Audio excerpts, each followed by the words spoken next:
Good day! Today I am going to discuss the different subtopics of project development framework. First is the project categories, second is the project development and overall development process, and third is the advantages of project management. Let us proceed to the project categories on the basis of implementation. So we have three categories. The first one is the normal project, second is the crash project, third is the disaster projects. In normal projects, in this category, adequate time is allowed for implementation of the project. All the phases in a project are allowed to take the time they should normally take. This type of project will require minimum capital cost and no sacrifice in terms of quality. For the second category is the crash project. In this category, additional capital costs are incurred to gain time. Maximum overlapping of phases is encouraged and compromises in terms of quality are also not ruled out. Saving in time is normally achieved in procurement and construction where time is brought from the vendors and contractors by paying extra money to them. And lastly, the disaster project. Anything needed to gain time is allowed in these projects. Engineering is limited to make them work.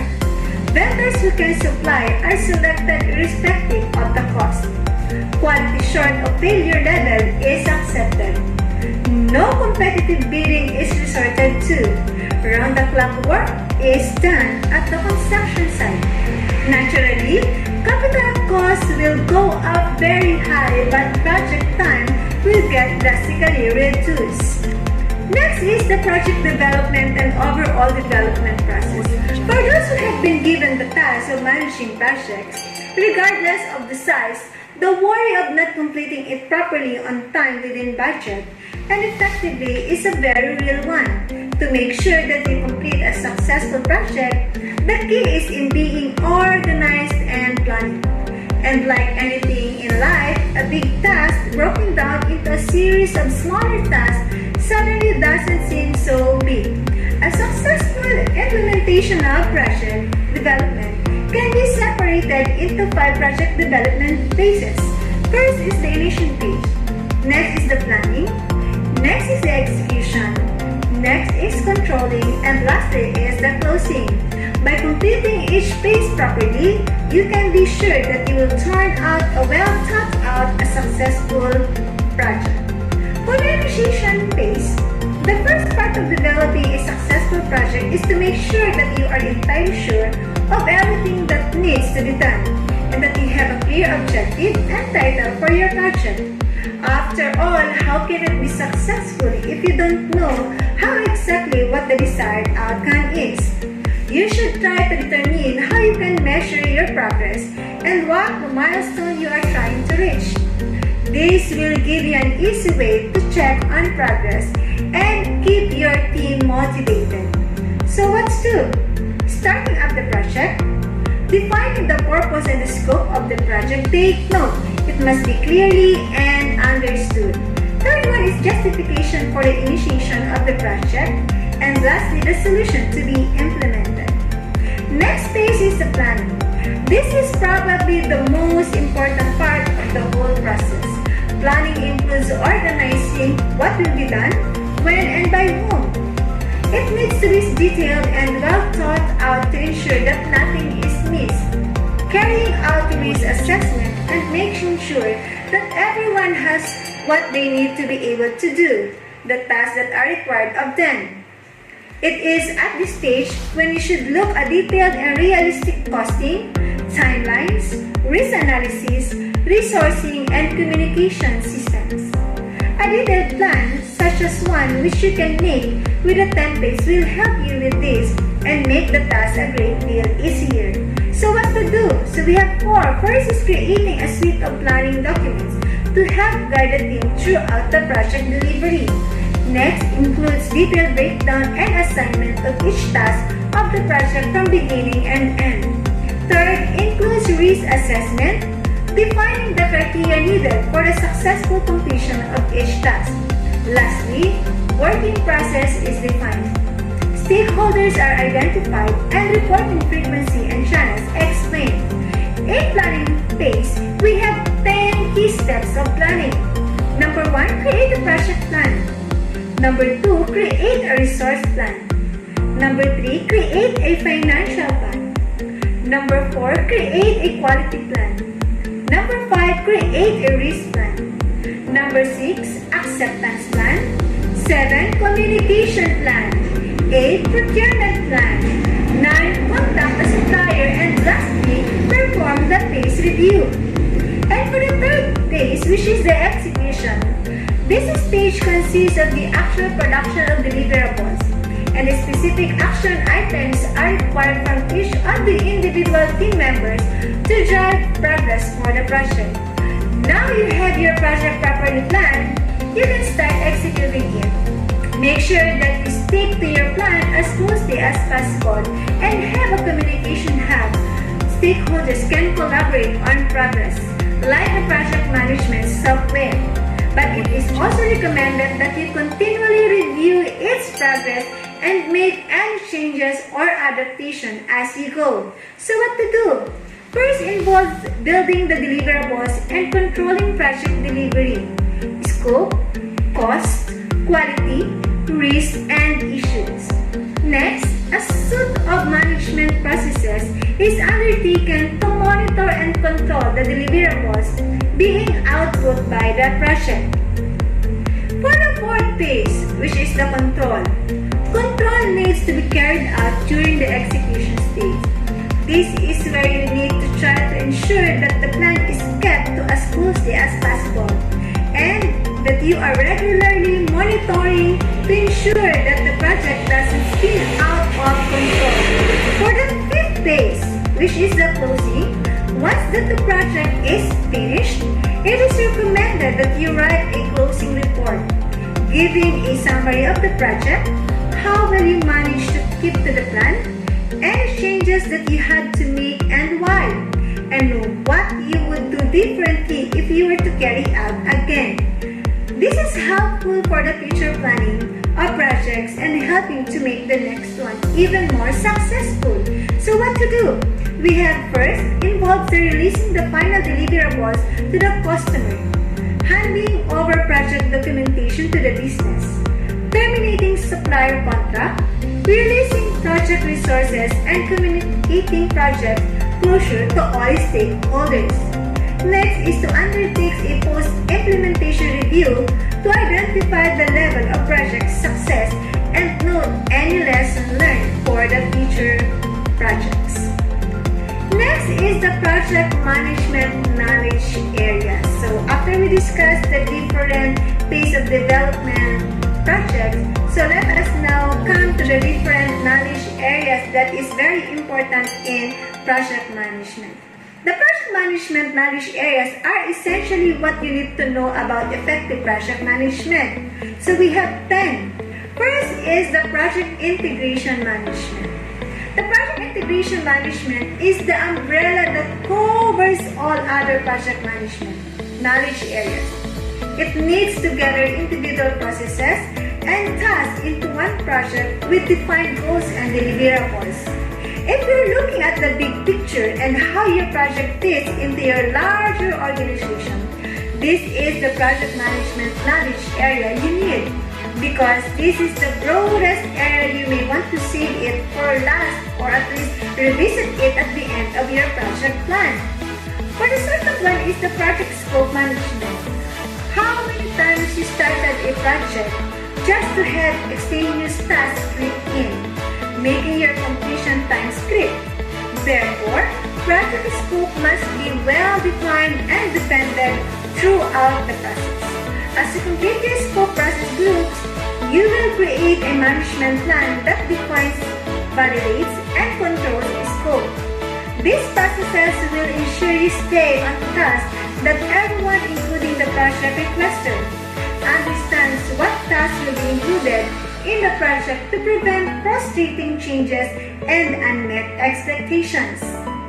For the third one, project time management. Nearly all projects rely on several different timelines and the schedules of multiple people. Some team members may overestimate how much time it will take to complete a project in order to leave a caution and not feel hurried. Others may underestimate their time. And of course, unexpected problems will throw off your timeline as well. But these variables are exactly why effective time management is so critical. Your plans will determine which tasks can be adjusted and how the team's resources will be allocated and managed throughout the project. When those tricky problems surface, you will be glad to have a plan to refer back to and quell the panic. And for the fourth one, project cost management. With or without a budget, your project will cost money, right? After all, if you can definitely lay out how much a project will cost, how will you be able to quantify if you've made any money? Your role in cost management isn't just a one-and-done task of creating a budget.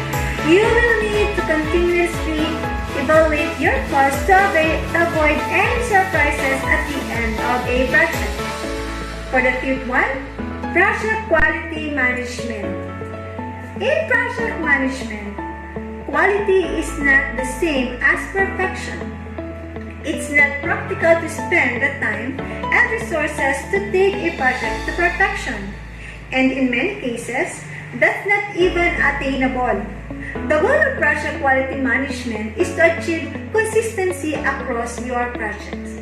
If you know and understand the expectations of your stakeholders and have created reasonable agreements with them and your team, quality control will ensure you are delivering great work every time.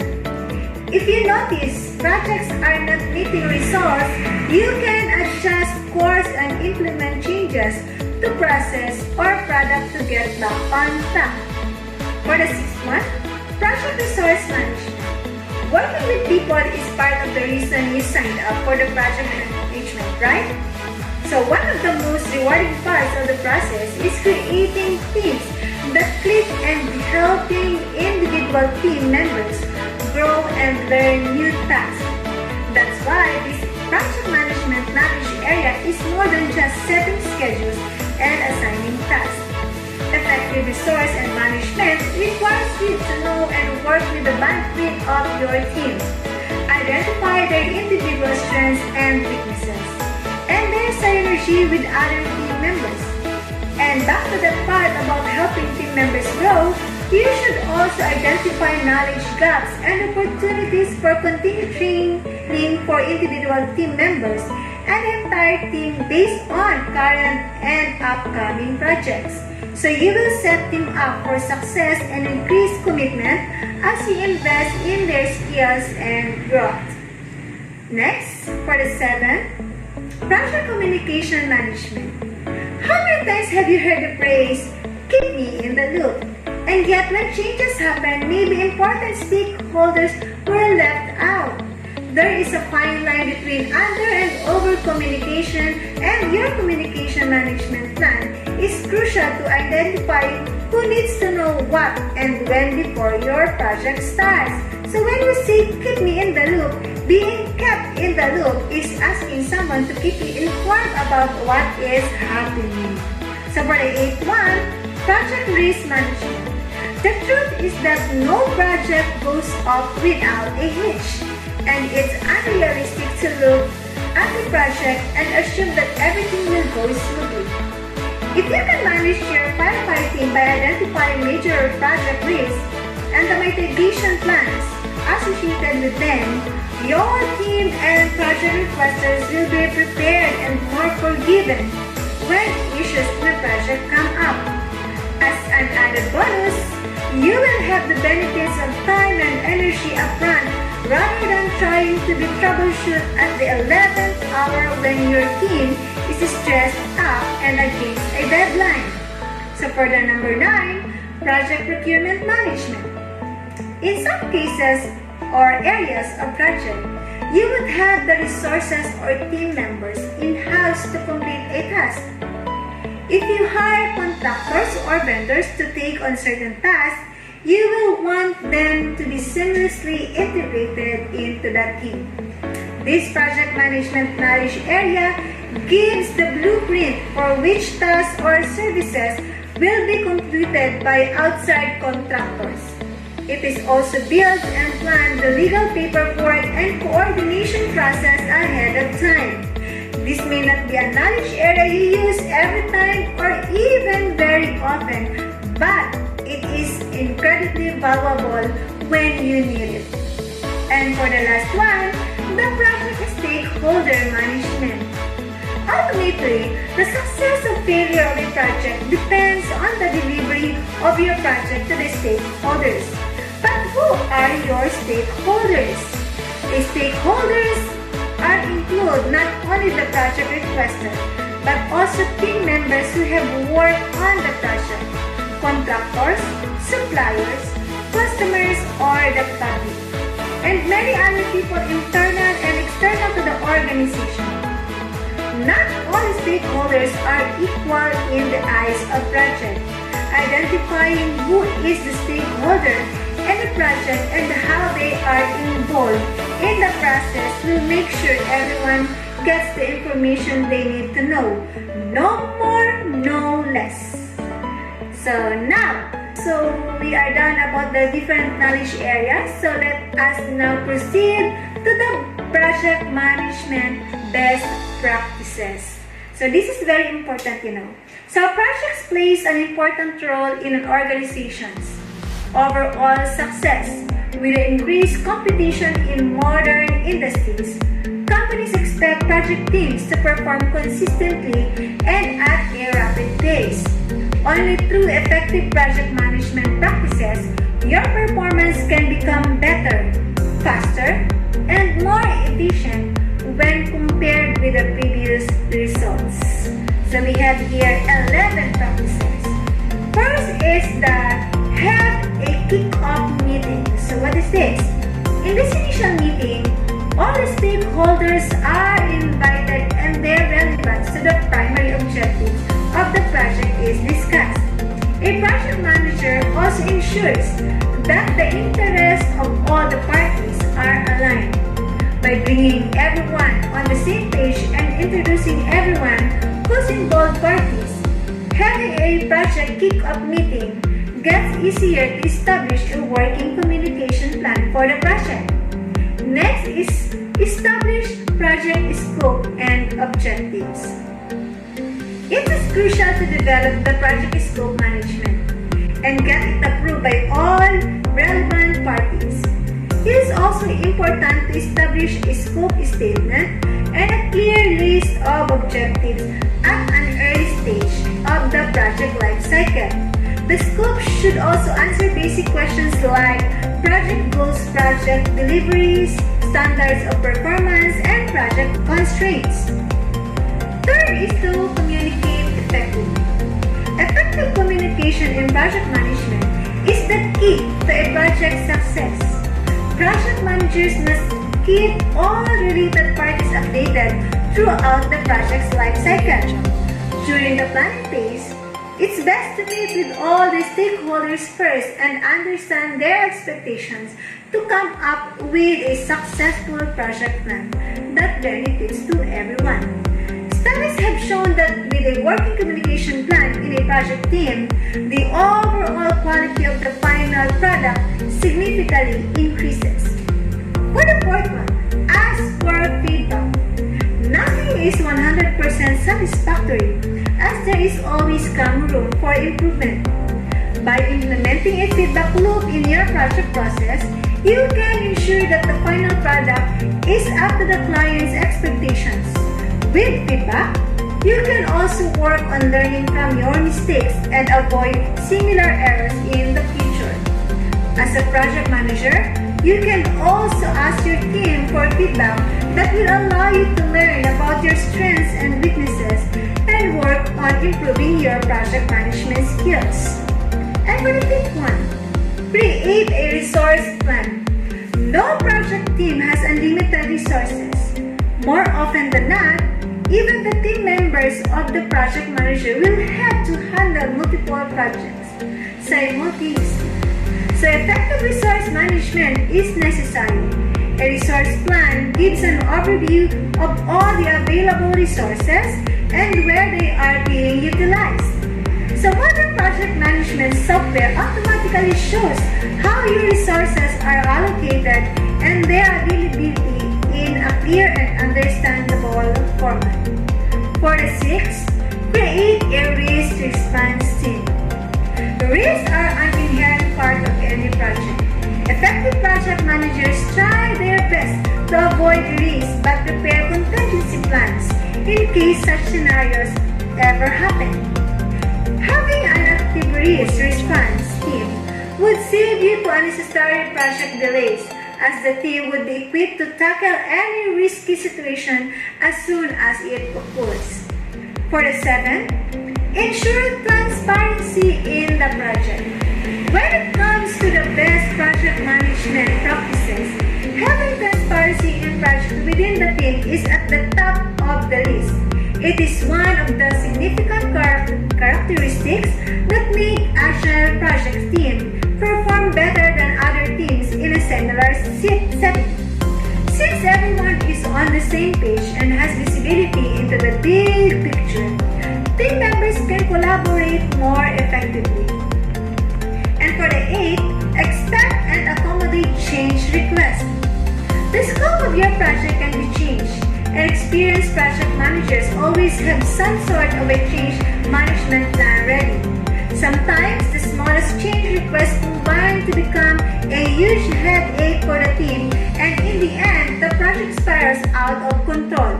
This is called scope creep, a huge challenge that affected more than 50% of the projects in 2018. It is a good project management practice to document every single change request from the clients. And for the ninth, ensure proper documentation. One of the best project management practices is to always maintain a detailed project log where every decision is explained. By proper documentation, you can easily get any new members up to speed in a very short time. Similarly, you and other project managers can also refer to the project record if they run into a similar problem later.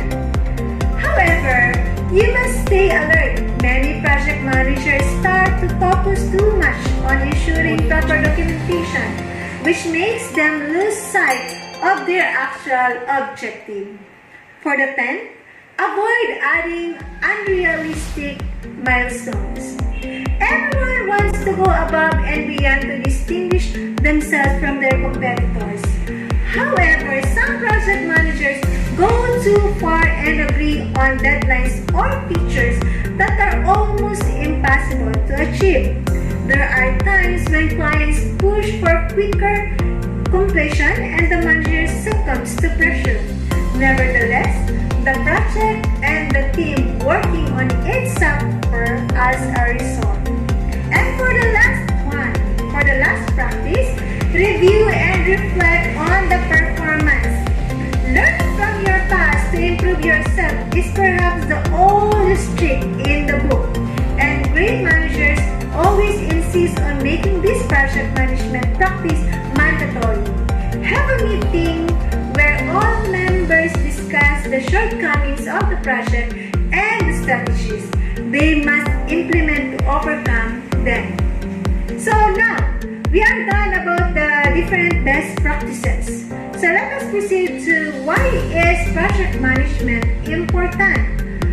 Okay, for management development, 9.9% of every dollar is wasted due to poor project performance, and 32% of the budget is lost when a project fails to reach its goals, and 39% of projects fail due to change in an organization's priorities, and 52% of the completed projects experience high scope creep, and 68% of organizations outsource their projects to third parties. So that's why it is very important. So what are the advantages of project management? So the first advantage of project management is, the first and foremost advantage is the fact that a particular project is handled by separate project manager, as he or she will concentrate only on that particular project. That's make it more likely to achieve success. Second, another pro of project management is that it helps the company in achieving efficiency when it comes to capital, labor, and other operational related expenses, as it keeps a close watch on all the activities of the project, which in turn helps the management in identifying the areas which are revenue leaking, helps the company in saving a lot of capital. For the third advantage, it helps the company in developing managerial qualities in talented people by assigning them first small projects and then big projects, which in turn create a favorable atmosphere in the company, where people know that there is a ample scope for growth. For the fourth one, project management creates a system whereby workflow is measured and accounted for, ensuring that the resources are used judiciously in fulfilling the goals of the project. This type of planning establishes expectations for staffers, provides clear directives, and builds in procedure for quickly addressing unexpected outcomes. For the fifth advantage, managing projects from start to finish can help control project costs and help a project manager retain control over his budget, identifying problems or issues before they turn into roadblocks. This can also help a business ensure on-time delivery, retain satisfied customers, and project an image of competence and professionalism. For the sixth advantage, effective project managers make determination about appropriate staffing and team formation in the early stages of project planning. This can help ensure that the right people with the most appropriate skills sets are assigned to tasks within the project, allowing the company to use the human resources judiciously and effectively. So those are the advantages of project management. So how about the disadvantages of project management? So if we have positive or advantages of project management, so we have the disadvantage one.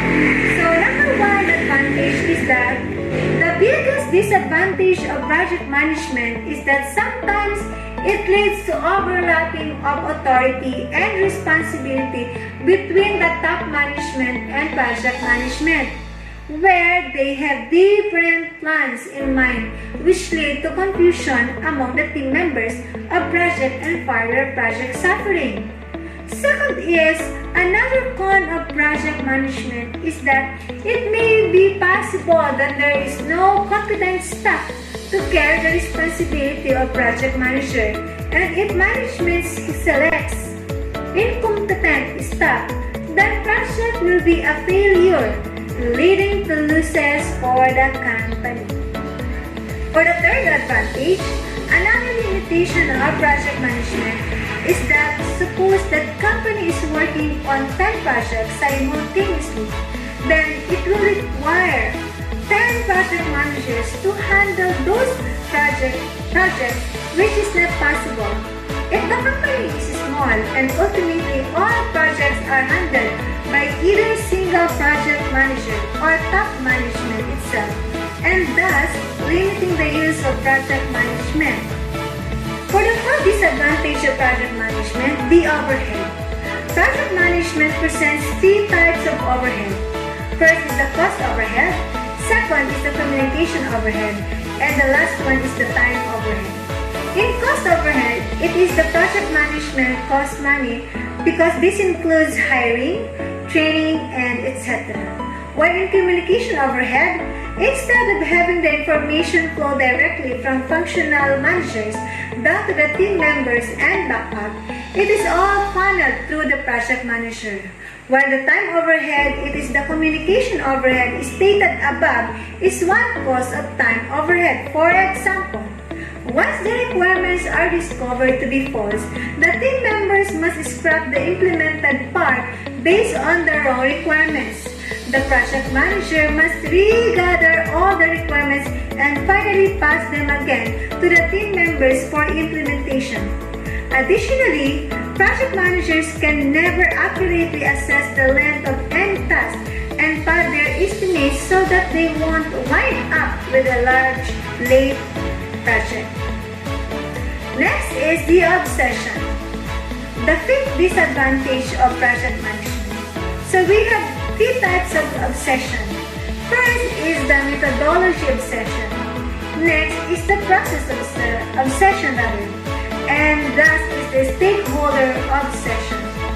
In the methodology obsession, instead of just getting the project done, some project managers become so close and so protective of their own methodology that they refuse to experiment with another one that might be faster and better for their current project.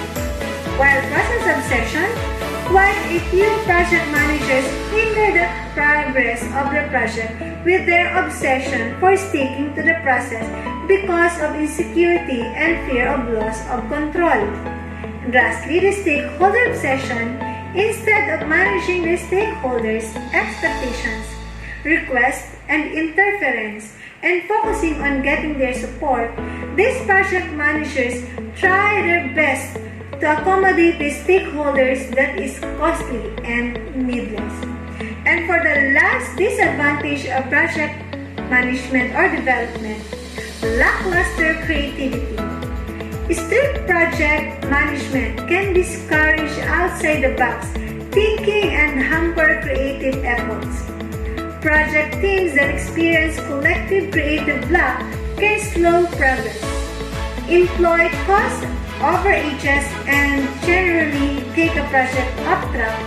Intervention and creativity generating approaches like brainstorming sessions may be necessary to refocus the group.